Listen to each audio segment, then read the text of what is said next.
Hello and welcome to another Precision Flyer Repairs video. This one is on a Lionel American Flyer Union Pacific Black Challenger number 3985. I think the product number was 6-48082. Don't quote me on that, but I'm pretty sure that might have been the product number of this. Anyway, this is a quick video while I have it apart on the bench. This is an engine which had up until very recently been quite dependable and ran virtually every time it was put on the tracks. Simple maintenance measures taken along the way, making sure that the connecting rod and side rod bolts are tensioned. They tend to work loose a little bit, and the linkage assemblies light oiled, and the axle bearings medium oiled through the years. But then, as I mentioned, up until recently, and then it had a catastrophic failure of very inquisitive nature. When it was set on the tracks, it would dead short. It would throw the circuit breakers immediately, so it wasn't even a partial grounding, it was a dead short. And I endeavored to discover and diagnose what is wrong with this. Otherwise, as I mentioned, quite enjoyable and reliable engine up until now. And what I did, of course, was take the shell off, and that's not a difficult measure. You just to make sure when you make any disconnection of wires from the shell and the chassis that you remember where they are. I indicate them with a little black dot so that I can follow my way back to the connector that's on the chassis correctly. And disconnected all the lead wires to anywhere, thinking maybe one of the first places it could have developed a short is if one of these lead wires, which gets swiveled and pivoted on the pilot or trailing truck, wore through. It does have a little bare spot underneath this one pilot truck wire. I'm sure it's very nearly impossible for you to see, but that being isolated still did not address the dead short that this engine had. And to make a long story short, it's been broken down to here the subframe of the rear truck. This in fact comes apart in half, and there are plastic black insulators between the halves. That's the whole fundamental premise of this engine's insulation, rail to rail, is that the chassis is split in half. You might be able to see the gap right through there. And still, there was a dead short. And as it turns out, the front wheel set of the rear truck had developed a dead short across the sides.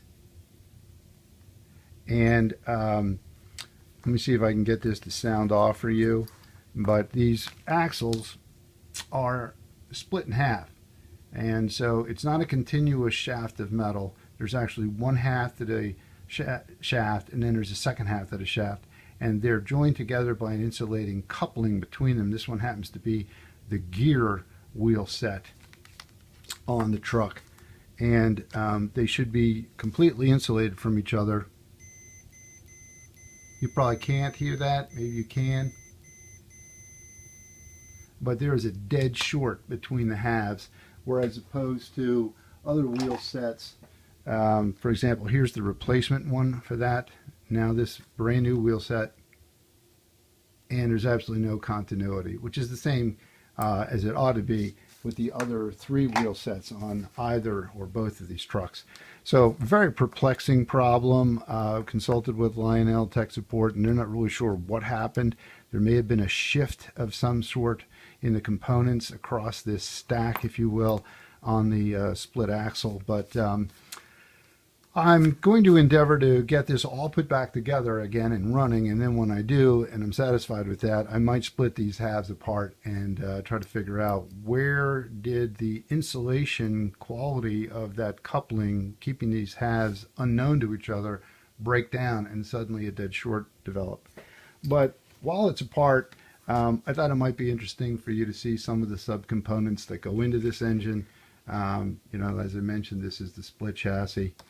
And I had to drop it out of the frame and disconnect all of the lead wires to the pilot and trailing truck as I was trying to discover where the short might exist, and they did not address it, so that's where I buried into. a deeper look. One thing to keep in mind when you take these apart is there are a lot of parts, and it's very important they go back exactly where they were. So I keep parts from different sub-assemblies marked in little tubs. This, for example, is where I removed the switch bracket and the PC board bracket in order to get at some of the lead wires going down to the trailing truck more easily. And even though the screws look similar, they're not exactly the same length, so it's important to mark which ones go where. Here is the pilot truck assembly, separated, and a clear washer in there that must go in the correct location upon reassembly. Here's the trailing truck sub-elements and pieces, also kept separate. Here's the underpan and the screws that go with it, two different styles involved there. Here is the left side valve linkage parts, and kept separate from everything else. Here's the right side. The right side I broke down as I was still trying to find where the short might be, thinking perhaps there was something going wrong in that apparatus, even though the halves of the split chassis would have kept them isolated from anything else. I was looking layer by layer at where a problem might exist.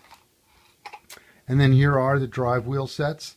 The new geared set, which is insulated side to side, the second set and third set.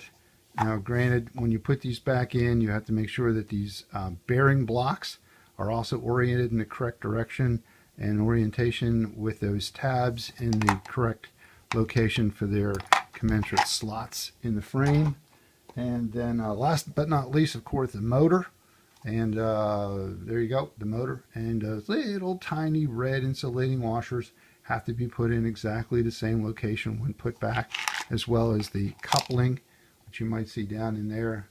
A little hard, but I don't want to go reaching in for fear that I might drop it while I'm also making a video. But just a quick video to show you what one of these looks like with its shell off, with its truck dropped, with its truck disassembled down into very much the basic components that make it up.